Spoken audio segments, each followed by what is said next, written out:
Oh, hello.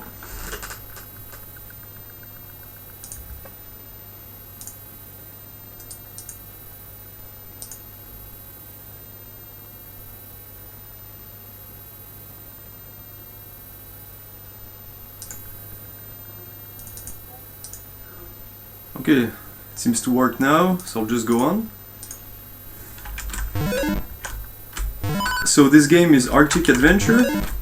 It's a really nice oldie from Apogee Software, dating back from 1991.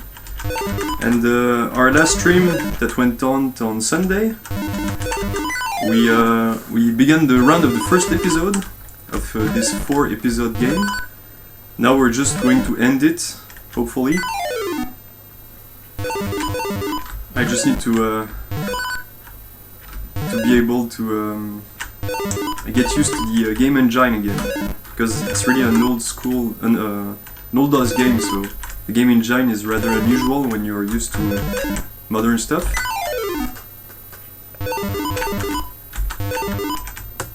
So the point in each level is to get all the pickaxes, so we can break specific ice blocks which are blocking the exits. For instance, they are on the near the middle top of the screen here, two different ice blocks from the others.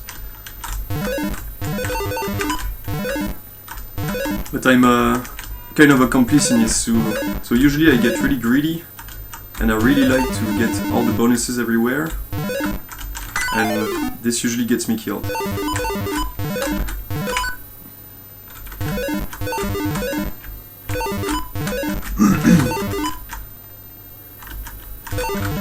Blakestone, you say? Actually, I never played this one because I'm more used to the platformers of Apogee Software. But I might try it someday, definitely. Thanks for the follow, Shifty, by the way. Really appreciated.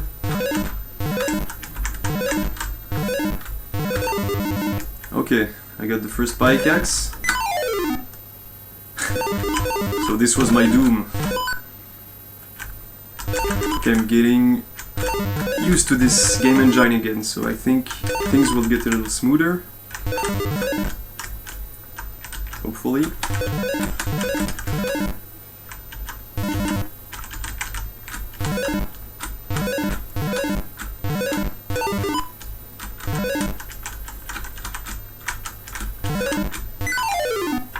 My bad. As you can see below the live stream, there's a list of the Apogee games I plan to play. So if you are interested in the schedule, you can find it right here. For now, I'm really beginning with all these oldies.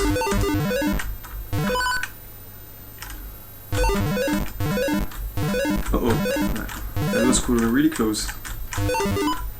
These spikes are not really friendly, actually. Right. Just take a break, take my breath, see where all the spikes are. Yeah, this game really teaches you patience. Because if you are ever too much in a hurry, you usually pay this with your life. I think I'll just skip the diamond down here. No. This is why I wanted to skip it. It was a mistake, it really was. This was not, this was my fault. Alright.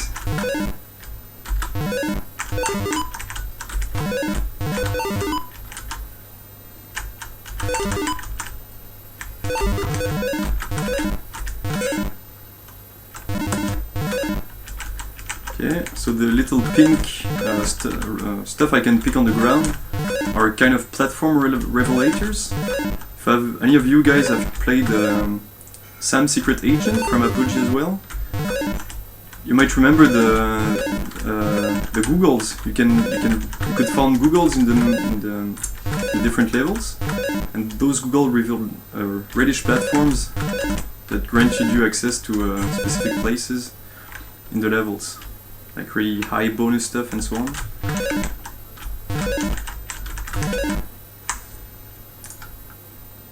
Sorry, I just wanted to adjust something. Alright.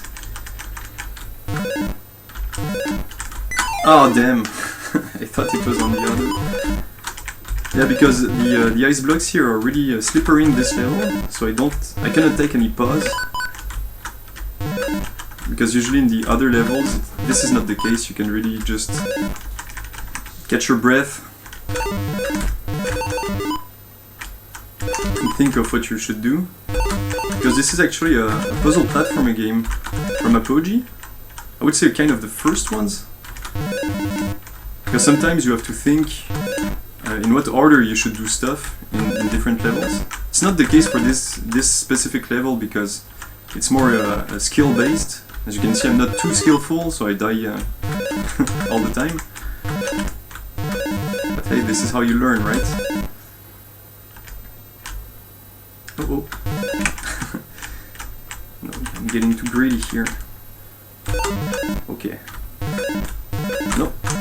Too hurry. Alright, let's do this slowly. We have all the time in the world. Except we are always sliding. Hey Tornado, welcome back.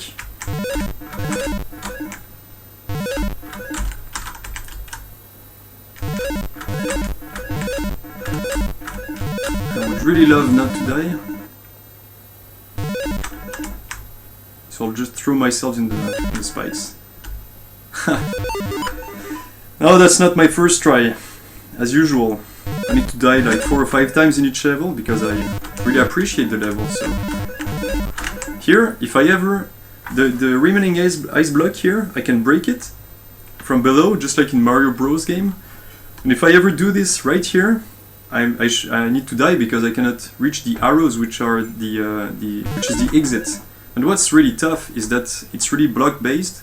So if only one pixel of my character is below the ice block and I jump, I will break it. So I need to have a perfect timing to really be inside the little corridor I have here.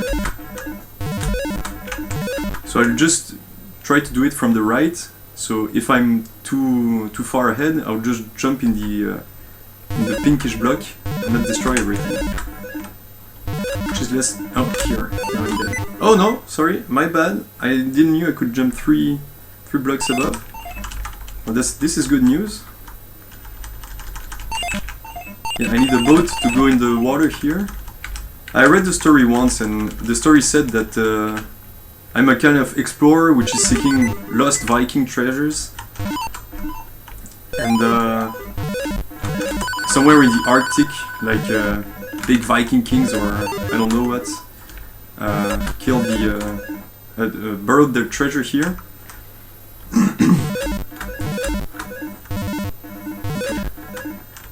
So this is why I really need a boat to find a kind of shipwreck.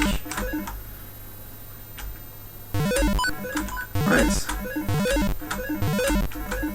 This level is just about appearing and disappearing spikes, so I think it's not too difficult. I mean, this doesn't mean I won't die, right? Like here, for instance, I just took a little pinkish block that may disappear the blocks in the upper right corner, disabling the access to the pickaxe here. But there's still a white rectangle in the upper left here, so maybe this will reveal platforms to the pickaxe. No, it's not the case. So I know I'm doomed. So I'll just suicide and begin this again, and pick the pickaxe in the upper right as soon as I can. Here, Snow Monkey.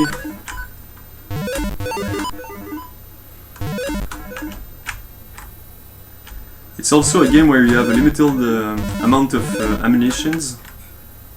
So usually I will try to not spend them too much.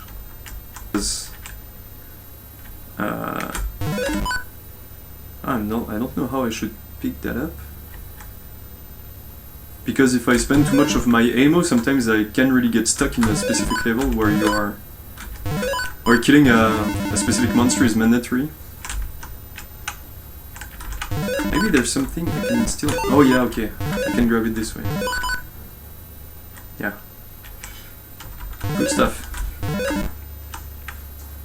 And now I expect... Well, I don't expect, I know because I tried just earlier. And when I take the little white rectangle in the upper left here, this will make those platforms appear. So I can just grab the last pickaxe from the level. Taking my time, patience game, because I don't wish to get impaled. It's not really a comfortable position. Yeah, and there's a few hidden coins in the blocks. So if I was a kind of really in need of doing a high score or such, I would just go on and test every block in each level. But I don't really care for now, I just want to go on with the game. Sometimes the levels in Arctic Adventures are structured in this way. So you have the main puzzle, the main level, I would say, the main screen. You find all the pickaxes you need, avoid the hazards and different traps. And then you just go inside a pipe, and in the pipe you find another screen just like this one, where it's more like a bonus thing, where you grab a lot of coins and so on. So you have to keep in mind that this game was released a few years after Mario Bros, which was a huge success worldwide. So I really understand that the creator would want to try and inspire themselves with some of the mechanics of Mario Bros. But I'm not. The creators also really made original stuff, and unlike Mario, this is really a puzzle platformer game, as I said. So it's usually about thinking of what you should do, and when you take the time to think of what you should do, then it's really easier. After NES Mario, because NES, if I'm not mistaken, the NES Mario was released in 1986, maybe 85, more or less. Okay, these are not falling spikes. So, and this game was released in 1991, so 5 years later.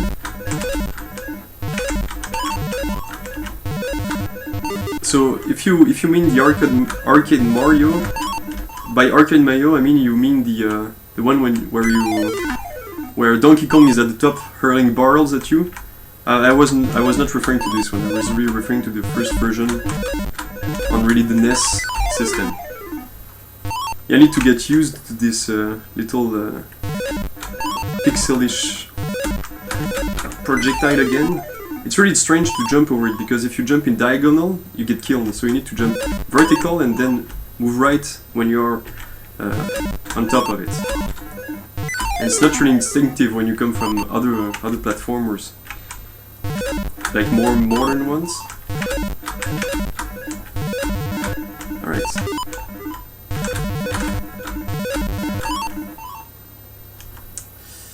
Okay, I'm not sure how I should attack this, because the guy gets...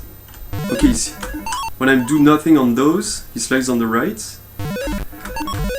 and if I try to go left, he kind of shake his head, like he's really trying hard but he's not able to, so you need to jump. Alright. Okay, I think I'm dead. What I should have done is have a timing where the projectile was almost at the end, and then I could grab the pickaxe and go back on the ice before the projectile relaunches, because now I don't have any window to go, as you see. Yeah, you're right. It's really not... Well, I think this was a one-man game. Maybe two men. So this is the huge difference, right? If you compare this to a huge console title where they already had teams. Maybe not teams as big as today's team, like hundreds of people working on a project. But maybe just 10 people compared to one. Well, you really see the difference. Okay, I just did the same mistake again.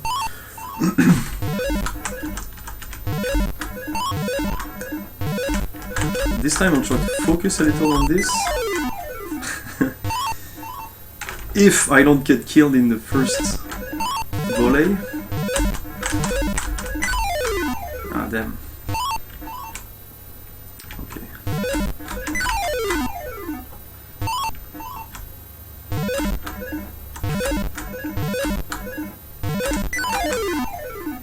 My bad. I think you can have a timing where you jump over each projectile and the spikes at the same time. Yeah, something like this. Nice. Alright.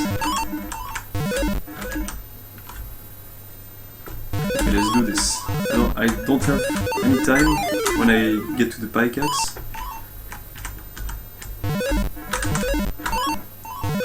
Yeah, and there's this... Oh! Okay, that was funny. I walked on the block where the projectile was. Damn.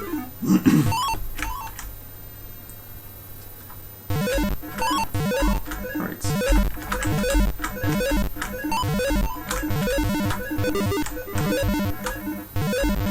Let's do this. Yeah, and there's a funny thing with this game engine. It was the same thing in Pharaoh's Tomb, which was the game I played before this one, where you could not... Damn.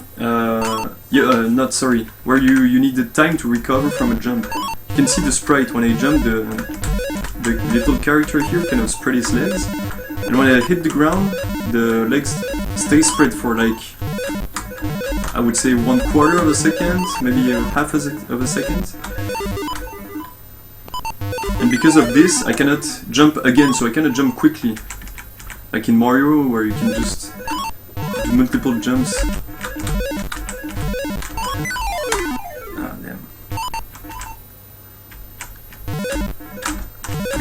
When I don't get killed by the bullet, I get killed by the icicles.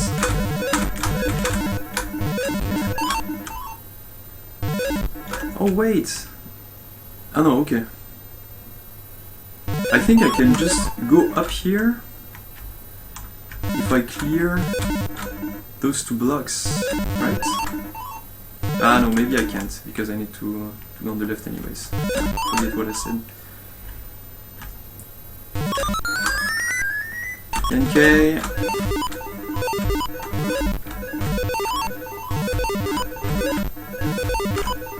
Okay, got it. When I need to get back... Yeah, I'm an idiot because whenever I'm on top of this, I need to go up here, so... Yeah, I'm discovering the game, more or less, at the same time as you.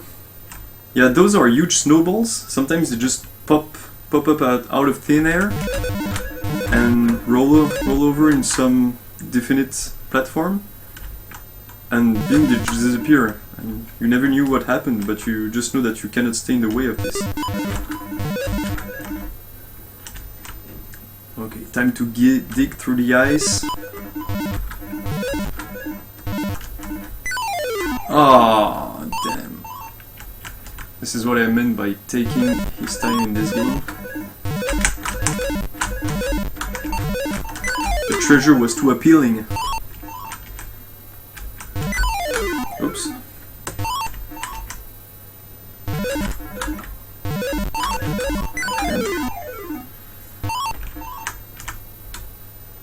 Okay.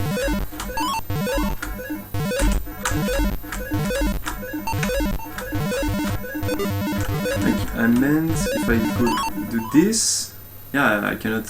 Okay, so it's. But maybe this can help me. No. Wow. Anyway, I was able to do it without those blocks. We'll do it again. Uh-oh.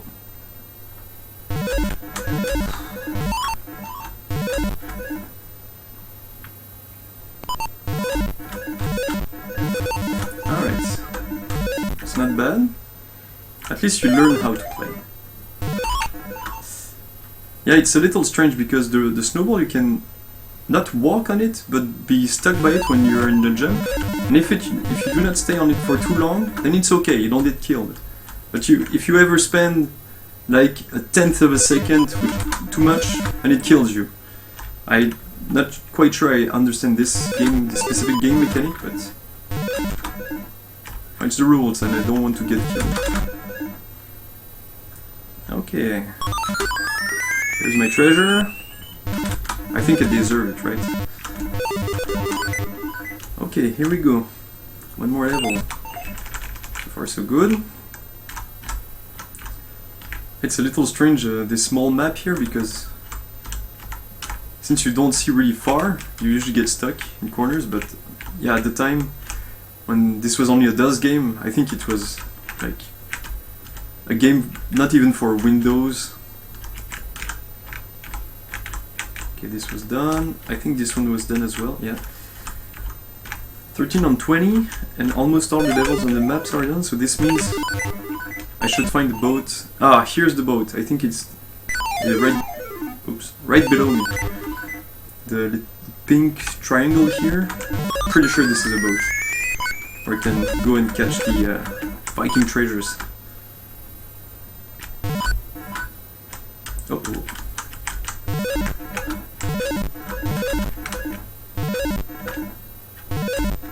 Here's a pipe. I'm not sure what those pipes are for. Sometimes in the levels you have a pipe just in the middle of it, like a block like this, but it's of no use, so I'm pretty sure this is not only scenery, it's just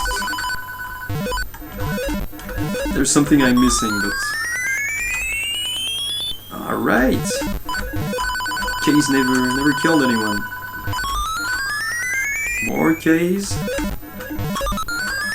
More K's! And spikes. So I'll just be careful here.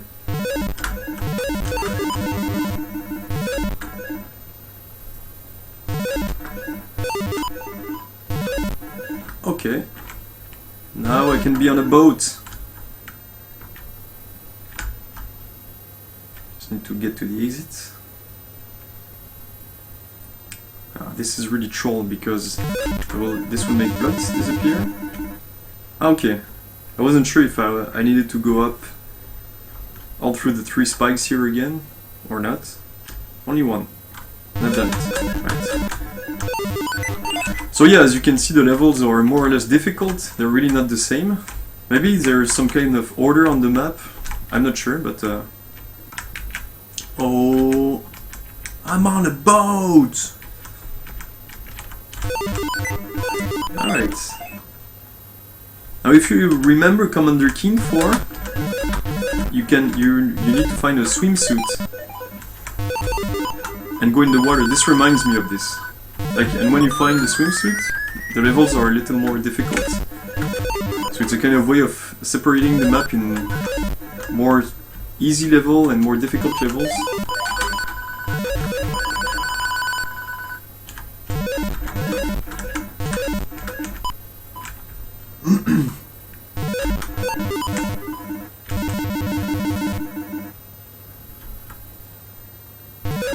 Okay, so this just means I cannot go back at the beginning of the level. Ah, damn. I should have done this correctly.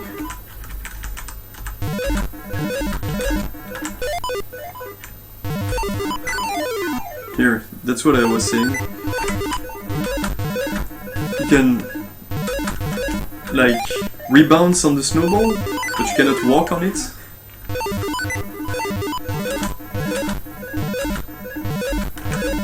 I'm testing every block here. Okay. Because sometimes you find really nice coins. Keys.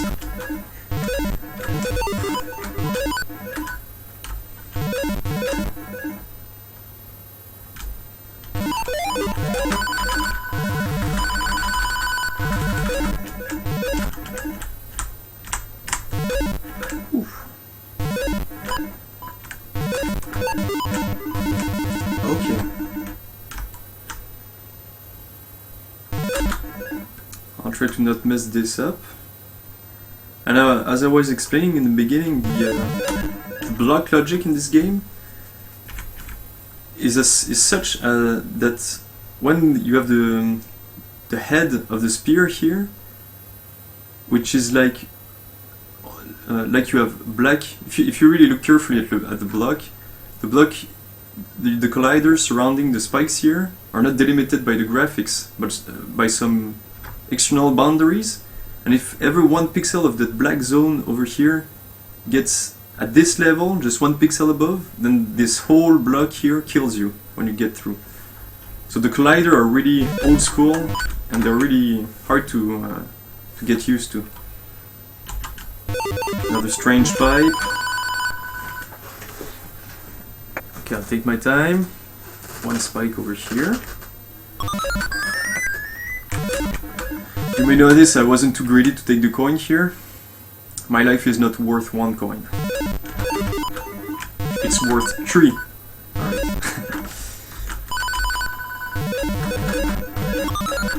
Okay, another treasure.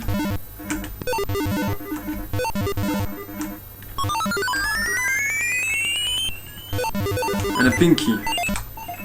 So the pinkies are useful to open up doors in the main map here. Some levels are hidden behind them. Yeah, this fell a little too quickly. Here we go. I prefer when that kind of troll traps are really at the beginning of the level. Uh-oh. Okay, this gets blocked by the coin. So let me just not take this one.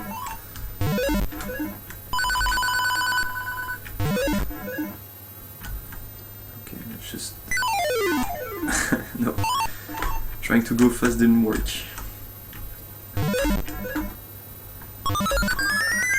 More keys.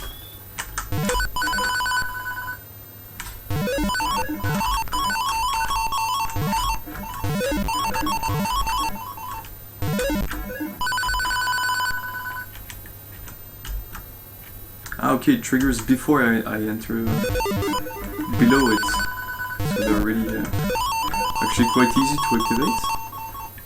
Ah, this design is nice. If I ever break with the block on the top here, then I won't be able to go any far ahead, because I will be stuck, but if I break this one, I can trigger this little button here, it opens up the rest of the level, and I can go ahead and pick the 2 remaining pike axes on the lower left here. This is quite safe. And as I said, I will try to keep my ammo for like as much as possible, because it really can handy in more advanced level. I'm not sure of it, so just to be safe, I'm keeping ammo. Okay, One block. Two blocks.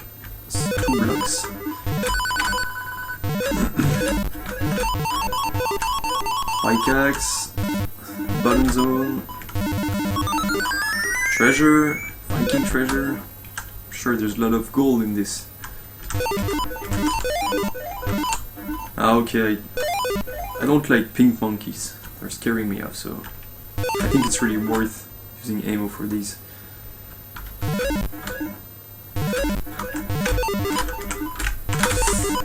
Whoa, whoa, whoa, whoa. Oh, I should have turned around and shoot it. Oops.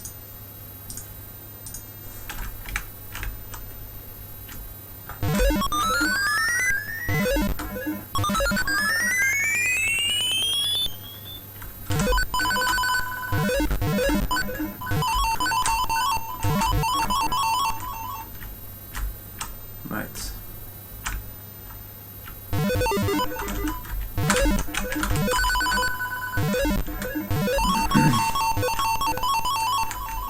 Just the same old routine. Bottom, treasure.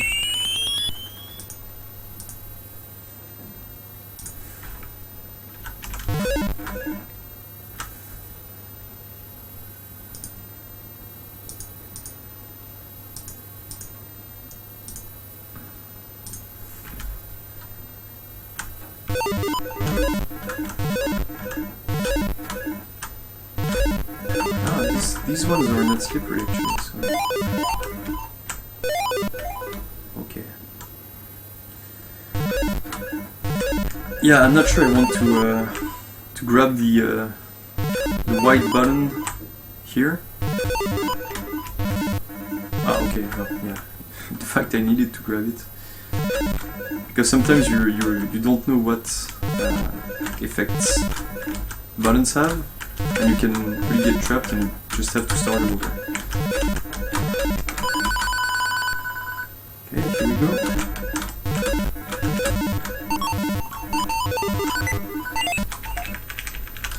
I really love my boat.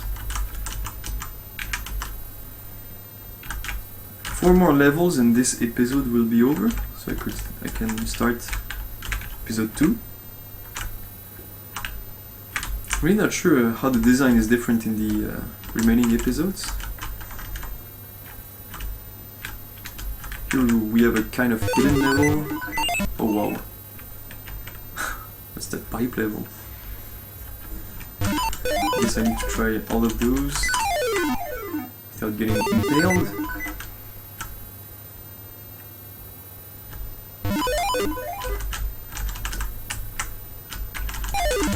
Okay. Okay, and that's just the exit, I guess.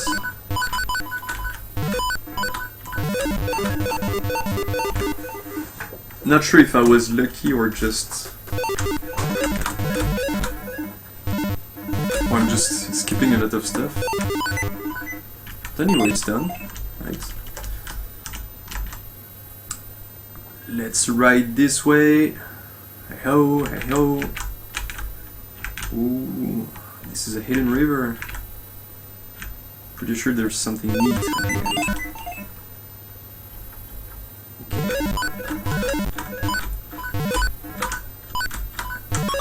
Yeah, you really have to be used to the game engine for this level. This one's really tough.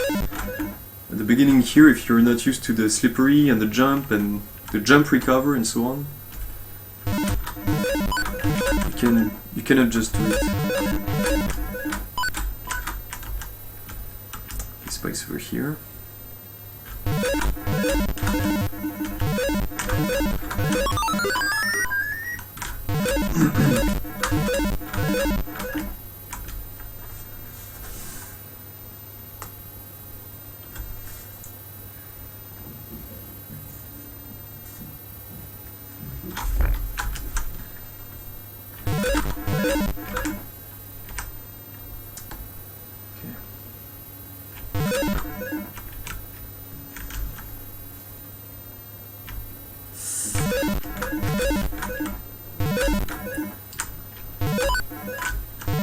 Yeah, and sometimes when you jump, you take a bonus. This this kills your jump because it's like the bonus is a blocking block. So you take the coin, but you were a little stuck in it, so the jump doesn't go as it should. And this is another thing you really have to get used to in this game engine. Alright, so this pickaxe is to open up these two. If I am ever able to jump here. Oh, wait. Okay. So like 2 pickaxes. Yeah, 1 million score. But I'm not too much in a hurry to get it. I would like to have one M before the game ends. Wow. I really dislike the next section here.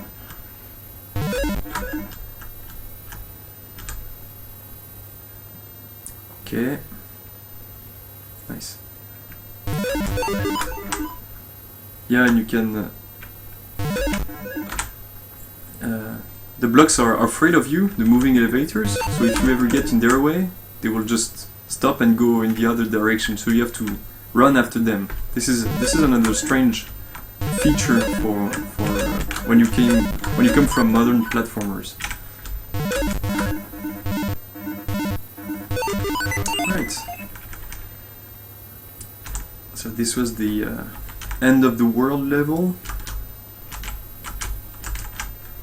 So the graphics are 4 colors, I think. So you have cyan, the bluish color, you have magenta, and you have black and white. This is how they did all the colors here. It's really a feat to be able to make graphics in this era. You really had to have imagination.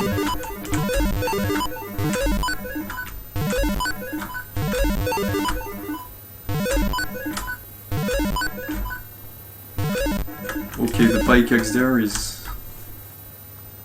Oh, okay, I can just secure myself when I will jump over these little blocks, so it's just a question of patience. Because I will not gain any time if I just go too fast. I'll just wait here patiently for this spike to go out.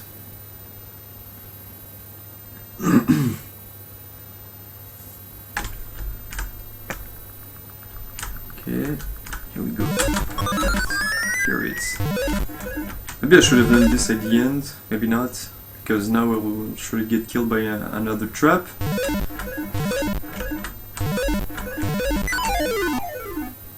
Here I go!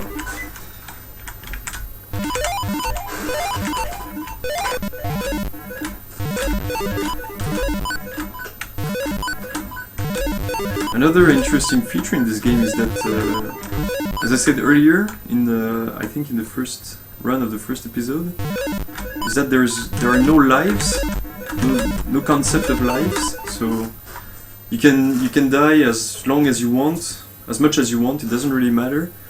So you don't have to pay attention of whether you should take bonuses to get lives or not, or if you need to save the game so that whenever you die, you can just reload. This is all avoided by the fact that there are no lives at all in this game, which is actually not necessary, really. When you play Mario Bros, you have continues anyway, so it just restarts the checkpoints, I think. So it's not a big deal. So having lives is... Well, the concept comes from the old arcade games, like in Arcade Center, where you have to pay to have 1 life each time.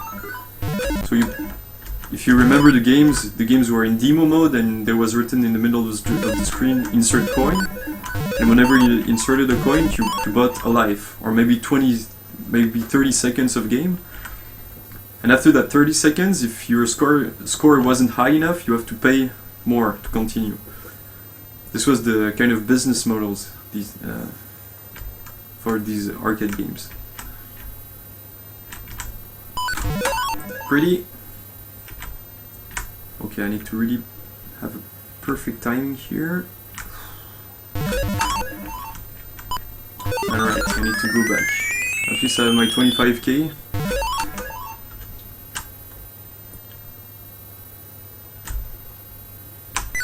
Ah, I was 1 pixel on the block. This is why I died. Shit happens.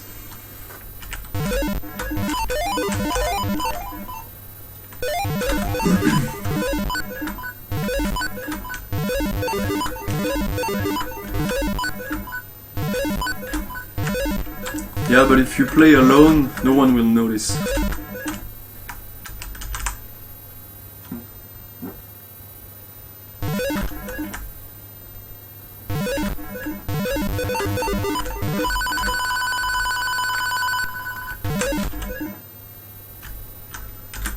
This spike here is really oddly placed because you have to jump with a certain timing to not get killed by it. And since you need time to recover from a jump, it's not... it's a little trollish, actually. Okay. Next spike.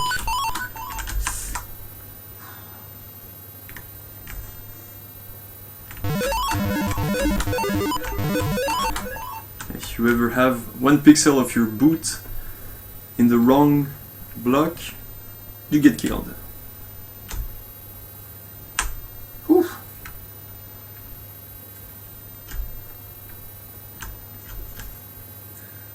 And of course the character isn't much in a hurry, you know, he just walks. Ah, spikes, yeah, I'm cool. I know I just have the time to do it, so I won't run. I really could get tired, so... And you know, my haircut could just go wrong if I run too much. It's really worth risking to die in the spikes. Pretty sure this is why the guy isn't running. Oh yes! I need more pike axes.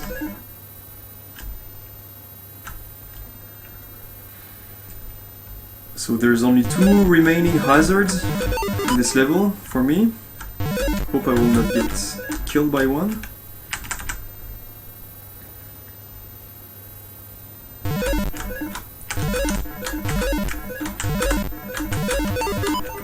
And just wait here, even if I had time to go one below.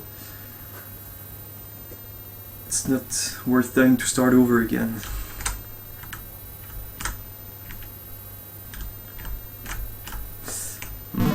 Pretty sure this was close, because the pixel of the colliders were just passed by, so...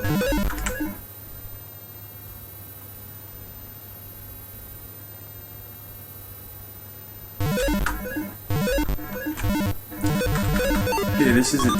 One more level. Ending with a pipe, Mario style. Caves everywhere. We like that. And we've reached 1 million, by the way.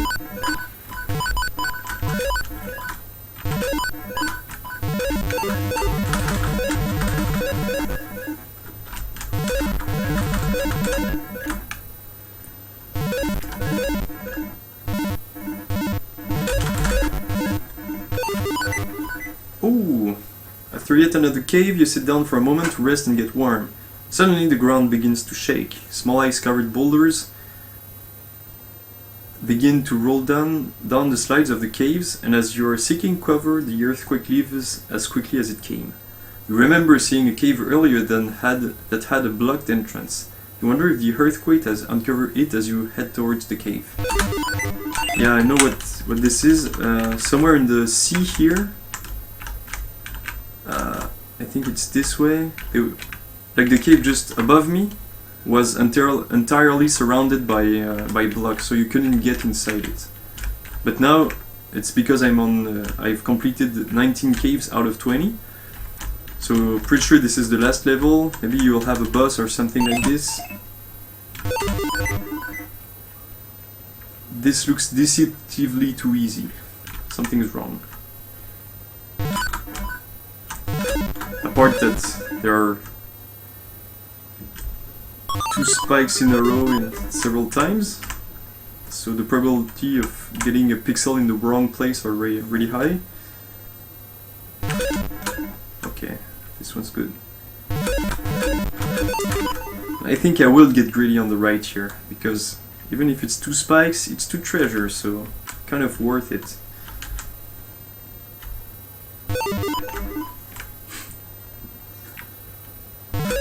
Yeah, a 4 colors boss.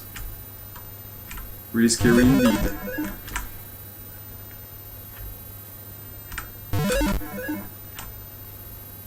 Just take our breath.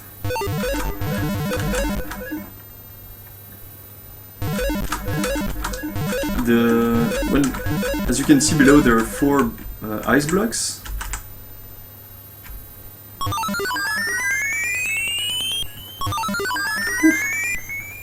And right after this, there are kind of strange piece.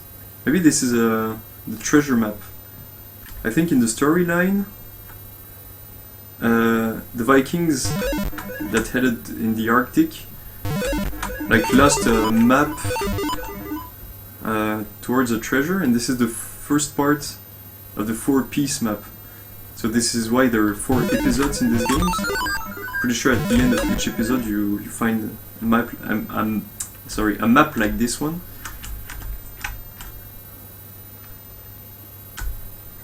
Okay, here we go.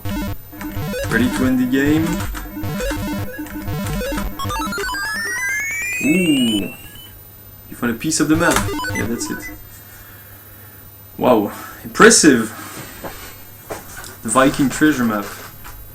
So I need to finish the 3 following episodes to get the full map. And up the road, you find the first piece of the Viking treasure map. As you build a small fire to keep you warm, you reflect on the first step of your journey. The map is very old and fragile, so you pack it away in a protective pouch and you get ready for sleep. As you crawl into your sleeping bag, you sense that you are being watched. Looking around, you decide that it must have been your imagination.